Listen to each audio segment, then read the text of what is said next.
A little over a week into the job, I've fallen into a predictable daily rhythm that will remain the same throughout the rest of my employment. The alarm rings at 5:40 a.m., and I allow 5 minutes of moaning to myself about the darkness before getting out of bed. Seattle sunrise by this point in the year happens 2 hours later at 7:54 a.m., so I spend my entire Amazon career starting work way before sunrise and leaving work way after. Tanya, in gracious support, gets out of bed at the same time and begins to pack lunch and snacks as I get ready for the day. We've settled into a formula for each day's food and drink. 2 snacks, one for the morning break and one for the afternoon. A simple lunch that's nearly always a peanut butter and jelly sandwich, needing no refrigeration and also bypassing the 5-minute microwave line many associates seem not to mind. And 2 drinks totaling around 32 ounces. Usually a lemonade made from Costco's real lemon concentrate and a can of Coke to save me the 55 cents charged in the break room. While she's preparing the food and I'm wrapping up my morning routine, one of us will start the minivan so that the windshield can begin defrosting and the climate control can begin warming up. The latter proves pivotal in that I've begun wearing shorts to the warehouse, given how hot I get during the day from all the physical activity, yet the outdoor temperature is often 40 degrees or lower as Seattle heads towards winter. We say goodbye to each other at the door, with me often making a lighthearted comment about heading off to the factory, while on the inside being daily grateful for Tanya's support. It'd be otherwise lonely to start every day before sunrise packing one's own food in the dark and heading out of the house without anyone else being awake. The kids will remain in bed for another hour or two.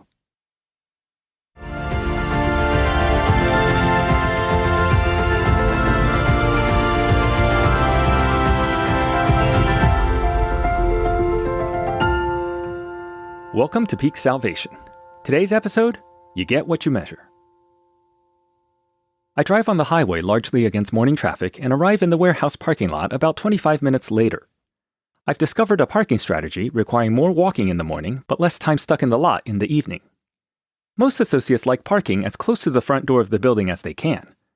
I found that this is a mistake. You end up getting in a bit faster in the morning, but the real issue with the parking lot is when you try to leave shift in the evening. When parking without a good strategy, it's taken me up to 22 minutes to get out of the parking lot after work because the line of cars trying to exit all at once are let out onto nearby arterials one car at a time, interspersed with cars entering for the evening shift. The real secret, I've found, is to instead park as near an exit as possible, ideally in a pull-through space that allows you to drive directly into one of the 4 lines of cars streaming out in the evening from within the warren of enforced one-way flows of the parking lot. I entered the building by scanning my employee card key at the 8-foot-high, full-body padded turnstile flanked by security guards. Card keys with your profile photo and a barcode representing your employee ID have to be worn on lanyards the entire day, not only for security to infer that you belong, but also as a way to log in to a variety of machines and scanners you might operate throughout the day, as well as to pay for any food or drink you choose to buy in the break room. You can choose, instead of the standard issue light blue lanyards advertising Amazon Prime, to buy and use lanyards of your own, the most popular of which support the Seattle Seahawks. The key is that all lanyards must be breakaway, featuring a clip that, given forceful enough tugging, breaks the loop of the lanyard around your neck, thus saving you from being wound horrifyingly into the gears of one of the many heavy-duty machines whirring throughout the building. On most days, I arrive before 6:25, the earliest that a person with a 6:30 shift is allowed to clock in. I'll know that right away because the various electronic clock punching machines will have queues of associates hovering around them, waiting for the magic time of 6:25 to roll around, at which point a flurry of card keys will wave in rapid succession in front of each machine as a stream of multitonal beeps and boops acknowledge each employee in turn as having clocked in. I've learned to avoid these queues and instead use the Amazon employee smartphone app, called A to Z in reference to the company's longtime aspiration to sell you everything under the stars, to clock in virtually. There has been such a problem with employees virtually clocking in that they've added GPS capability to A to Z, as well as several warnings that virtual clock punches are correlated with building turnstile information to make sure you were actually in BFI 4 when you clocked in virtually, as opposed to, say, the Bahamas. I walk around and under various conveyors carrying goods and packages until I reach the back of the building where the outbound ship dock team operates. I put on the reflective vest required of everyone in ShipDock so that employees operating pallet jacks or power industrial trucks don't accidentally run into me. On top of this vest goes a web of straps that together form a harness used to hold the handheld scanner that will accompany me throughout the day. If time allows before the team meeting, I'll grab my scanner from a metal cabinet full of them, along with a freshly charged battery from the cardboard box with green tape labeled Charged. Before lunch and at the end of each shift, I'll reverse the process, logging out of my scanner and putting its spent battery in a box with red tape labeled Not Charged. I attach the scanner to my harness and finish the last steps of getting equipped for the day. I don the rubberized work gloves required of all Amazon associates, wrap my approved bone conduction headphones around my neck, they'll later go over my head once I start my assignment for the day, and also drape the foam earplugs connected by a thin yellow plastic band around my neck so I can better block out the perpetual din of the building. I then put the clear plastic bag with my food and drink, standard issue, you'll recall, required by security so that nothing is stolen from the warehouse, on a metal shelf where all the other associates' bags sit as well, each person's bag easily identifiable by the contents therein. At this point, the morning team meeting begins. A manager grabs a microphone and covers the typical topics of the day. They usually share the volume expected in the first half. The day, with its morning break, lunch, and afternoon break, is divided into quarters like a fiscal year, leading to people saying things like, Q3 will be busy, and the first half will be 82,000, meaning we'll need to process 82,000 packages before lunch. There are almost always a few remonstrances, billed as safety tips, for associates to follow the rules. Safety tip: always unfold carts when rolling them any more than 5 feet away from a truck. These carts are really heavy. We've had them fall on people before, and trust me, you don't want that. I surreptitiously eye my composite toe shoes, which I, at long last, after much anticipation and worrying, have finally received, and think that I'll likely be fine.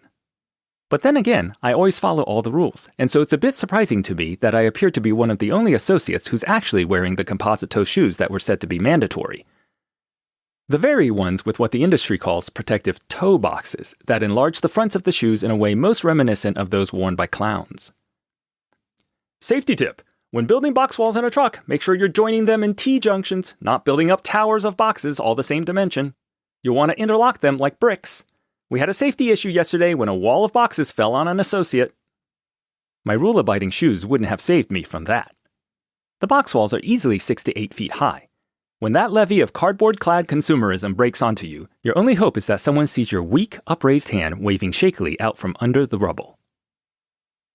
The convention at the end of every day's 2 team meetings, the one in the morning and the one right after lunch, is to do what the managers call a power clap. Harris will say something like, "Power clap on 3," and then proceed to count to 3, at which point everyone claps together just one time. I prefer this way of ending the meeting over an alternative. When a lead named Angelo ends the meeting, he makes up a different chant each time, sometimes call and response, like ship, dock, and sometimes a phrase he'd like us to remember, like finish strong. But the team never wants to do this, so each chant ends up sounding half-hearted, only becoming passable when Angelo at first threatens to make us do it again, and then inevitably, painfully does. Once that's over, everyone gathers around a whiteboard used to coordinate job assignments for the day. Areas of the whiteboard are marked with tasks like East Spurs, Cart Water Spider, Flats, and Go-Karts. It will take me several weeks to learn what all these different terms mean. Each area has a grid under it, within which are placed the laminated, magnetized profile photos and names of each associate. The name tags always start upside down. The convention is that you find your tag, which then tells you your job assignment until lunch or until the end of the day, and then you flip your tag right side up so that the managers can later do what they cryptically refer to as labor track. Over time, you get good at spotting your own upside-down name tag amongst perhaps 100 others on the whiteboard, and the moment is always a sort of small suspense followed either by relief at being given a job you like, or despair at needing to now do a job for the next 5 hours that you dread. I then work at the morning assignment for 2.5 hours until the 15-minute break at 9 a.m.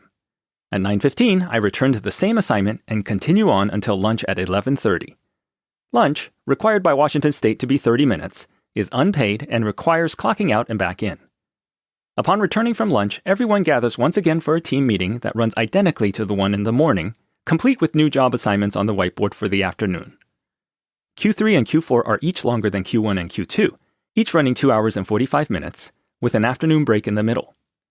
I've set my watch to buzz me 5 minutes before each break and before lunch so that I don't miss them like I did when I first started.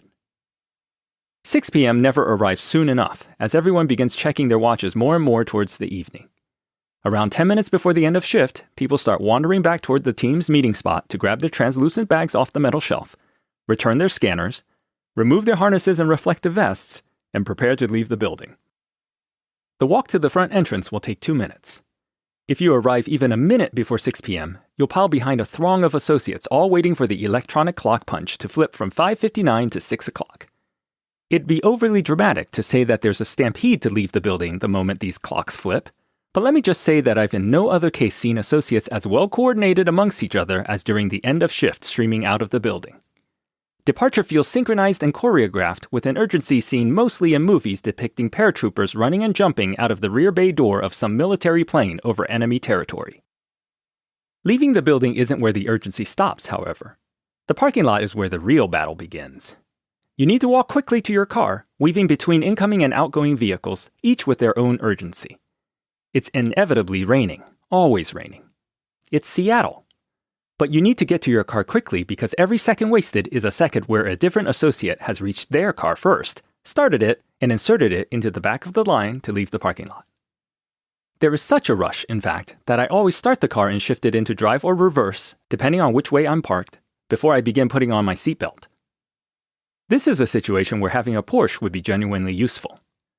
Porsches have always put their ignition left of the steering wheel, unlike most manufacturers, because it allows for you to start the vehicle with your left hand as you clutch with your left foot, brake with your right foot, and shift gears with your right hand.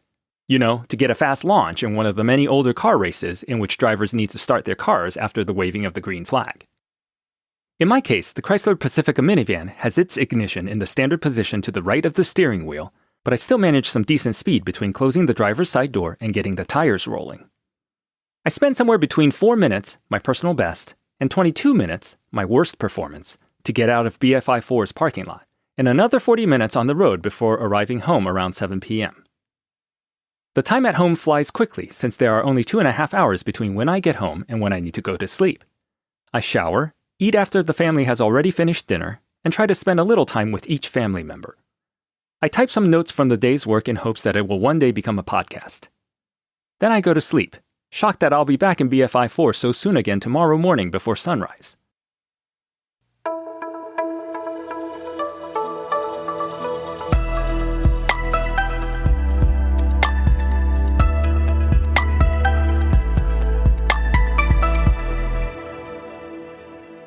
When you enter a fulfillment center for the first time, the whirring and clacking of machines all mixes together into one mechanical din. But as you work in different roles, you start to see that the rattle and hum of machines near you are differentiable and revealing. When I first started scanning boxes and loading them onto carts, boxes would sometimes stop coming down the spiral slide, leading to a halt in work. Veterans explained to me that the big sorting pipeline upstairs sometimes stops for various reasons, in which case we don't get packages on the warehouse floor for a few minutes. After working a few days at scanning boxes into carts, you can tell that the boxes will soon stop coming even as a few final ones make it down the slide. Some subconscious part of you has already detected that the low hum coming from above you, that you can feel even in your sternum most of the day, has stopped. In this and many other ways, I've gotten more used to my job at ShipDock. It's now day 6, and for the past few days I've been sorting and scanning packages.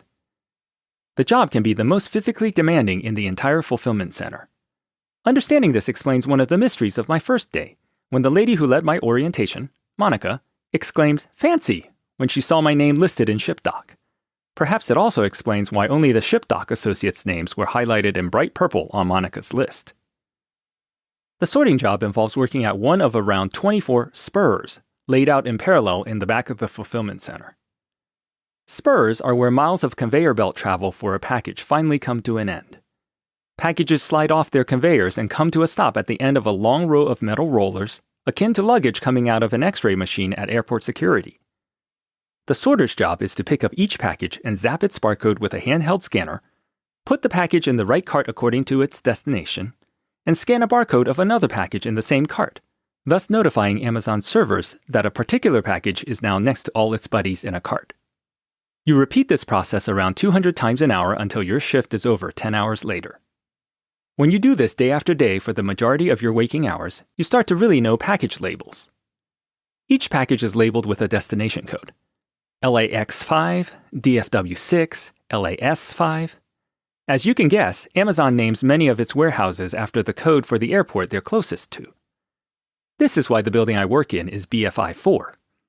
BFI is the airport code for nearby Boeing Field, technically King County International Airport.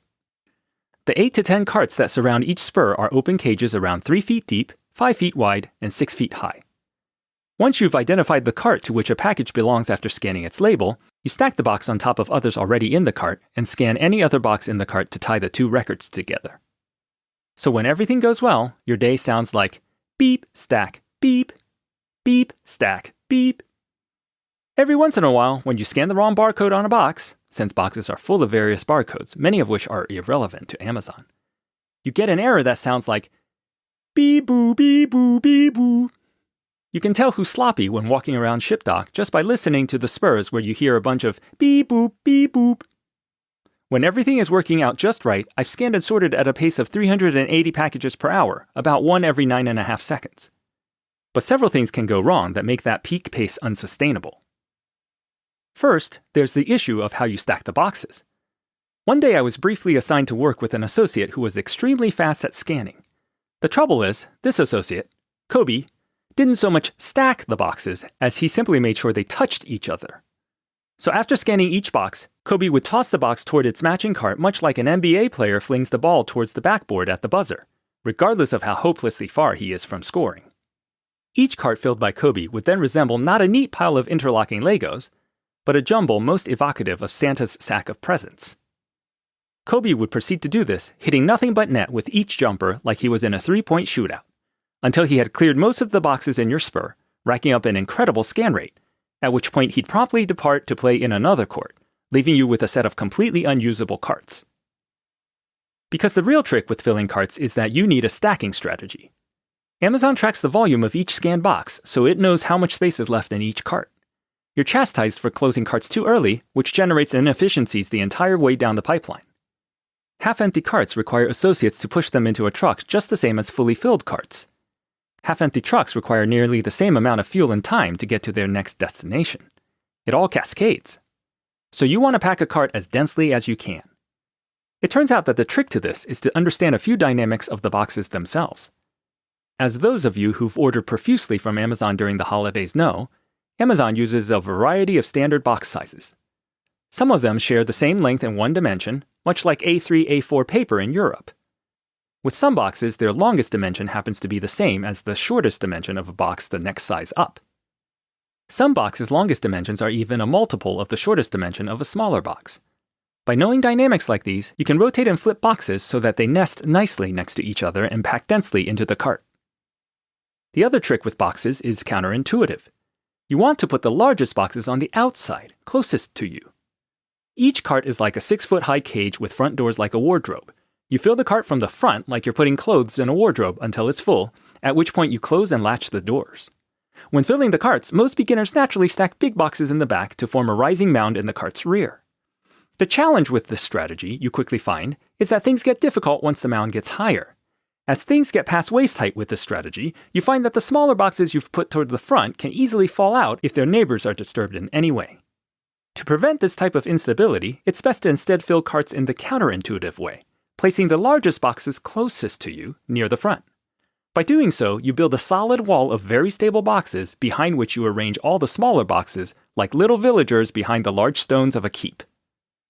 Taking this approach, you can easily build walls of packages that go up to 6 feet without any risk of crumbling. The second issue that can slow you down relates to your coworkers.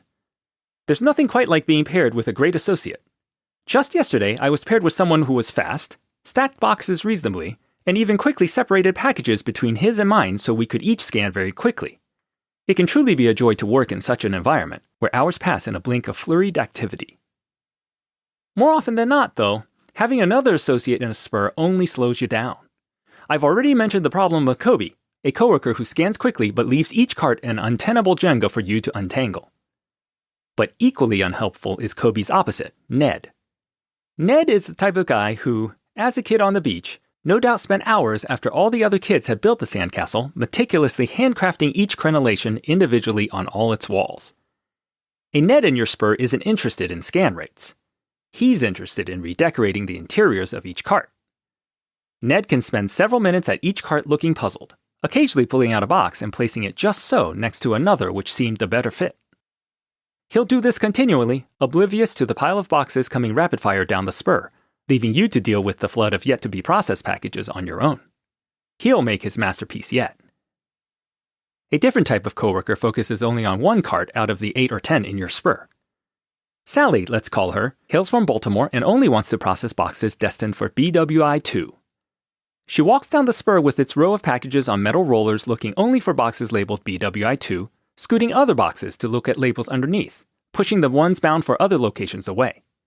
When she finds the prized BWI2, Sally saunters with it over to her one cart and places it proudly within. She wonders whether Baltimore's changed much since she left it 15 years ago. She misses its world-famous aquarium. Though Kobe's, Ned's, and Sally's can be found every day in BFI4, the most common associate archetype in ShipDoc is Sasha.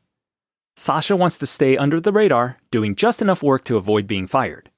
She knows that she'll get a 25-cent raise for every additional 6 months she stays undetected, until at sweet last, the big $1.10 raise comes when she hits 2 years tenure. These raises are independent of performance. They'll happen just for not being fired. Working faster, smarter, or harder won't get you there any quicker either. So Sasha bides her time. When packages in a spur slow to a trickle, she'll just stand and wait instead of looking for a busier spur to help. When the spur is so full that packages occasionally fall onto the floor as even more packages come off the conveyor, Sasha stays calm, scanning one ever-loving package at a time, moving at a pace best described as seaside resort afternoon. Every once in a while, a package is heavy enough to warrant a bright red heavy sticker on it. These Sasha leaves to you, choosing instead all the little packages which no doubt contain cell phone chargers or the occasional cell phone case. When all the carts are full, leaving no place to put packages, Sasha checks out Instagram. Phones aren't allowed on the warehouse floor, but BFI4 is 6 football fields wide and ShipDoc only has one manager on your shift. Once in a while, a package is torn or its label is missing. Associates are supposed to take that package 50 to 100 yards away to a station marked Problem Solve. But Sasha leaves all those packages sitting on the spur for others to deal with because every minute you're away from the spur is a minute your scan rate is dropping. And who can blame Sasha? Amazon's evaluation method doesn't select for enterprising individuals by differentially rewarding them. The fastest and the slowest workers on the line get paid the exact same amount. Amazon manages a baseline to trawl instead of looking out for stars. Being Speedy Gonzalez won't get you anywhere faster, but fall below baseline, and the Eye of Sauron will come for you by alerting Harris, your manager, on his laptop with a highlight telling him exactly why you're in trouble. Sashas in the warehouse have figured this out. They play the game exactly the way it's designed.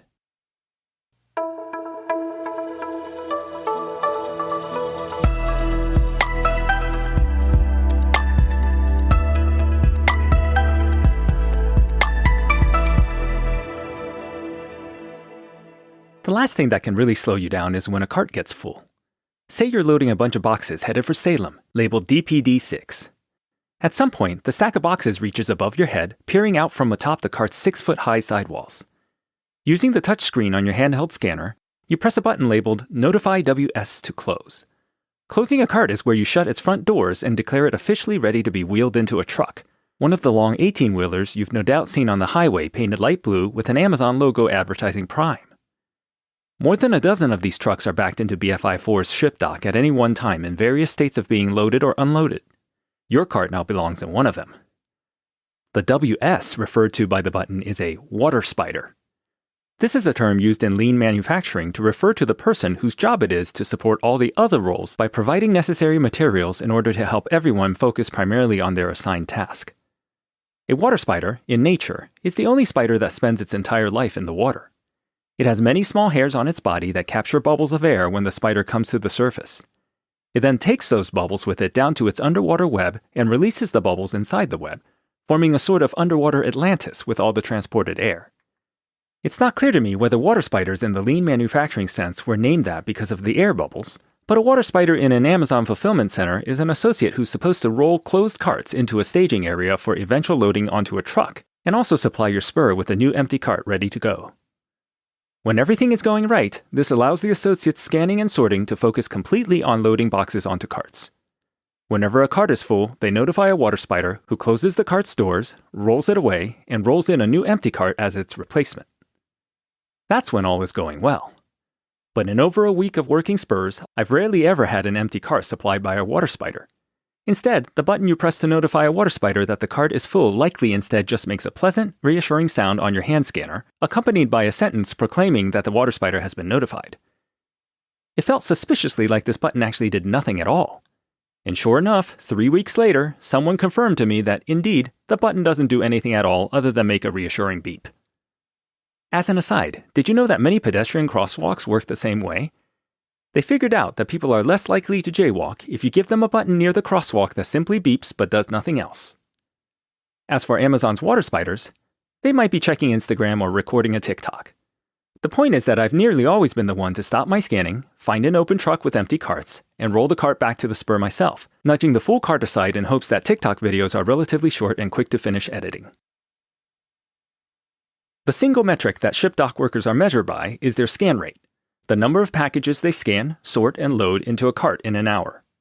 This number is so essential that you are shown your scan rate on all screens where you're logged in. For instance, you wear a 2-pound handheld scanner all day whose screen shows you your scan rate prominently at the bottom left. If your spur gets slow and packages start to trickle, you'll see your scan rate drop as the average over the past few minutes gets dragged down. In periods of flow where packages are coming quickly and water spiders are bringing fresh empty carts regularly to your spur, I've hit rates as high as 388 boxes an hour. Good workers on the dock sustain rates between 180 and 200. But a well-known problem with a single metric is that you get what you measure. Some mornings, Harris announces the associate with the highest scan rate from the day before. This is celebrated by everyone with applause. The trouble, however, is that optimizing for this single metric degenerates into self-serving behavior that makes the individual look great at the cost of the team's overall efficiency. For instance, to have the absolute highest scan rate, you should first pop over to the busiest spur. Look for the one piled up with a large queue of unprocessed packages. To pull a Kobe. Simply rapid scan boxes and toss them into carts without arranging them. In fact, don't ever scan big boxes, or worse yet, process the ones marked with the big red heavy sticker. Instead, focus only on the small, light boxes since your scan rate doesn't reflect the weight or bulk of packages scanned, but instead reduces all packages down to the same credit. As soon as the carts are nearly full or the number of available packages dribbles down, move to the next spur, leaving other associates to deal with the remaining heavy boxes, resort the jumbled messes in each cart, and walk halfway across the warehouse to grab new empty carts. If you do this enough, mooching from the sweetest nectar in each spur before moving to the next, you can spend the whole day scanning and loading easy boxes and never have to pause to do any of the work that accrues to the team or to the overall efficiency of ShipDock. This can go on for months or longer without notice because the ethic on the floor is that snitches get stitches. Leads don't notice because they're supervising too many people across the vast area several football fields large. When you're spotted restacking a jumbled cart, is that because you didn't have the foresight or experience to do it correctly the first time, or because you're fixing someone else's mess? When you're not seen working a spur, are you recording another TikTok, or are you getting an empty cart because the water spiders are busy discussing the warehouse at Dunder Mifflin from The Office? All the right behaviors you want of warehouse associates, other than their scan rate, aren't tracked. In fact, because all those pro-team behaviors cause your own scan rate to go down, the system actively discourages the best behaviors. The software industry, where I've worked for 23 years, has a similar dilemma around metrics. Traditionally, managers have experimented with metrics like K-locks, where a K-lock is 1,000 lines of code written, or bug resolutions, where you count the number of bugs fixed by a software developer. These metrics also begat abuse, rewarding behaviors that were the most antithetical to the team's broader interests. For instance, when you reward engineers for the number of lines of code they write, they end up writing overly complex implementations that use a lot of code to express a simple idea. Similarly, I once worked on a team where developers were graded on the number of bugs they fixed. In order to make sure that number was high, some engineers on the team would break one large bug into a series of smaller constituent bugs so that they could resolve a whole bunch of them with what amounted to one fix. It's not just that these metrics don't capture the core of the behaviors you want, it's that many of these metrics actively encourage counterproductive behavior. The good news with software and with the associates at BFI4 is that there are great workers in both spheres, no matter how poor the metrics. In my days at ShipDock, I've run across plenty of dedicated individuals who worked hard to do the right thing even when it wasn't being measured. One such person was Finn, who one day introduced himself to me, as we both loaded adjacent carts, with only one word: Korean? I wasn't sure I heard him correctly, or that I had understood his meaning, so I leaned in over the noise of the machines. "Are you Korean?" he elaborated. Finn was an Asian man in his 50s. "No, I'm Chinese, born in Taiwan. How about you?" "Laos," he said.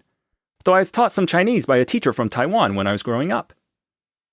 He went back to work, scanning boxes and stacking them quickly like some sort of impending flood had been announced. Except now that we had been introduced, he would often bring little stacks of boxes destined for the cart I was working on, making my scan rate faster while sacrificing his own. He even stopped his work once to repack the boxes in my cart more optimally. This is the type of indefatigable spirit that you want in an employee, and you should figure out a way to reward the behaviors you want. When I next passed him during break time, I asked him how long he had been at Amazon, expecting it to be years given the speed of his expert movements and, frankly, his age. 11 days, he replied. This struck me most not for the obvious reason, but for its precision. When's the last time you remembered specifically your 11th day on a job? You're only that precise when something is either really special or really horrible. Mothers proudly say their child is 19 months old. Finn, conversely, knew that it was not just a little over 2 weeks, but instead precisely 11 days. I met him on my 6th day. I'm sure of that. Perhaps we all, in a way, were marking the walls of our minds with a little chalk tally, 10 hours at a time.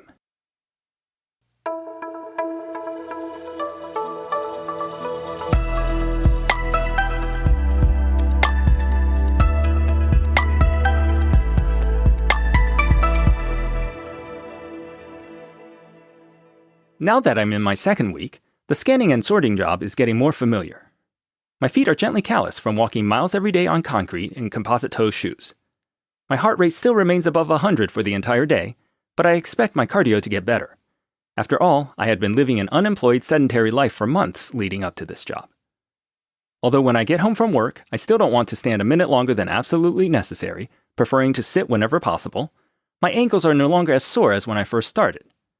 My back, similarly, is getting better at lifting over 2,000 boxes a day, though it reminds me every evening that I've done so. Interestingly, it's the small things I now notice. The handheld barcode scanner, for instance, is a little over 2 pounds.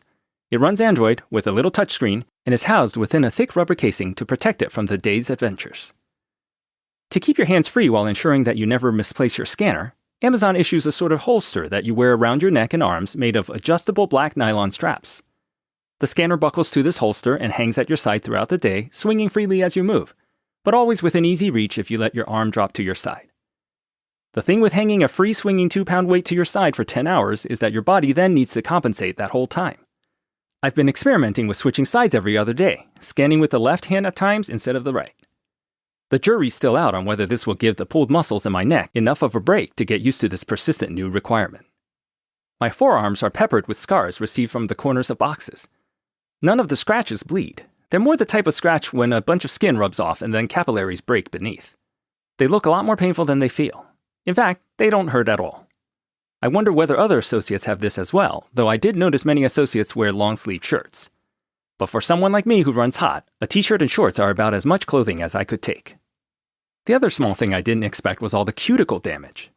In ShipDoc, you're required to wear work gloves all day. They're nicely rubberized on the palm side, making it much easier to grip cardboard boxes and prevent cuts and scrapes. You also sweat inside the gloves all day, so you wouldn't think cuticles would split. But by the end of my 3rd day, the cuticles on all 10 of my fingers were badly split to the point that it hurt to wash my hands or shower. All the abrasion within the gloves had been enough to cause this. I started to lotion my cuticles several times each evening, which seemed to solve the problem. After a few more days of this, however, I stopped lotioning and noticed my cuticles were still fine. Perhaps this is the classic thing where you can tell what type of work a person does by looking at their hands. My hands are likely getting accustomed to rougher use. At this point, 6 days in, I'm starting to understand the job well enough to sometimes hit a state of flow. There are some tricks that make things faster. For instance, you could go get empty carts when your spur hits an occasional lull, like when the machines upstream get stuck and stop sending boxes for a minute or two. I've learned that I committed a faux pas on my 2nd day by asking an associate in the neighboring spur whether I could commandeer one of his empty carts. This, I now know, cost the other associate time, since he had to get that empty cart himself at some point, so I only grab empty carts directly off trucks now. Scan, scan, scan, scan, scan. Load, load, load, load, load. Scan, scan, scan, scan, scan.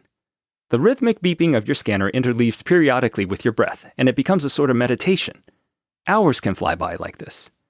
I've even missed the beginning of breaks and lunches when I'm in the zone. Turns out it's far better, in my opinion, to be so busy that you're surprised when the day ends than it is to move more slowly, avoiding work, and find yourself checking the clock all the time. The work, in a way, is its own reward. Somewhat. I don't want you to get any strange ideas and quit a better paying job for this.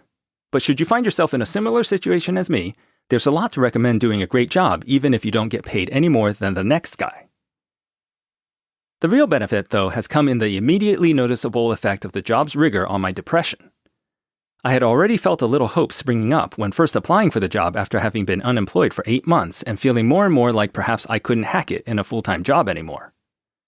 This positive momentum of hope was then boosted big time once I started the actual job. I could feel the difference within days of starting. A perennial alarm clock snoozer, my record was once having snoozed an alarm 20 times, or 3 hours at 9 minutes of snooze, on a morning when I was due in at Microsoft. I found it incredibly helpful to know that snoozing was never an option in this job.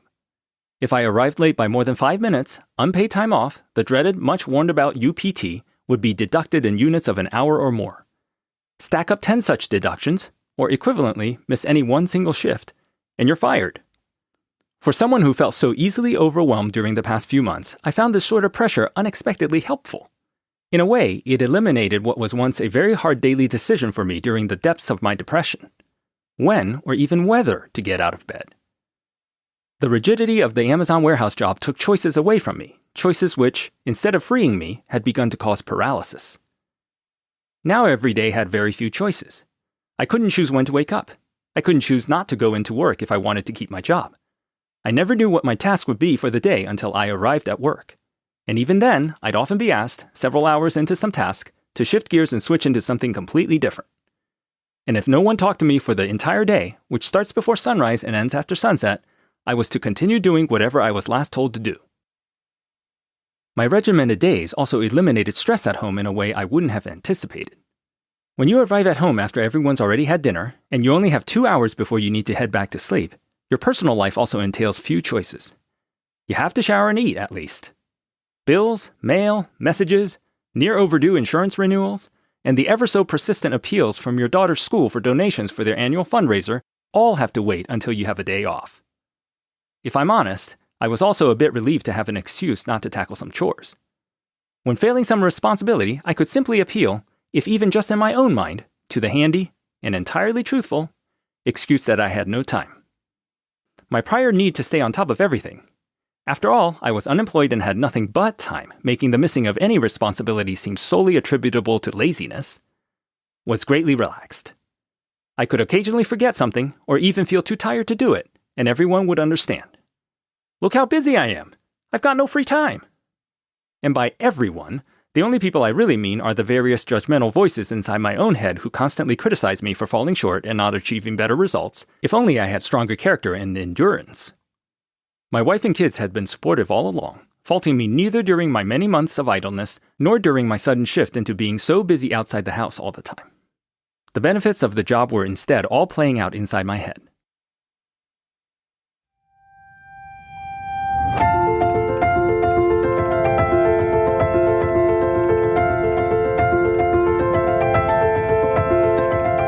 Coming next week, Peak begins. The madness of Black Friday, the start of 11-hour shifts, and a foray into Georgian economics. As if the days weren't already hard, they're about to get a lot harder. Would my optimism hold? Or will Amazon's relentless demands grind me down? Peak Salvation is a Spark Gamble production. Today's episode was written and produced by Philip Sue and edited by Rebecca Ambrose. All names without last names have been changed to protect privacy. If you like what you hear, please rate, subscribe, and recommend to a friend. Your support is greatly appreciated.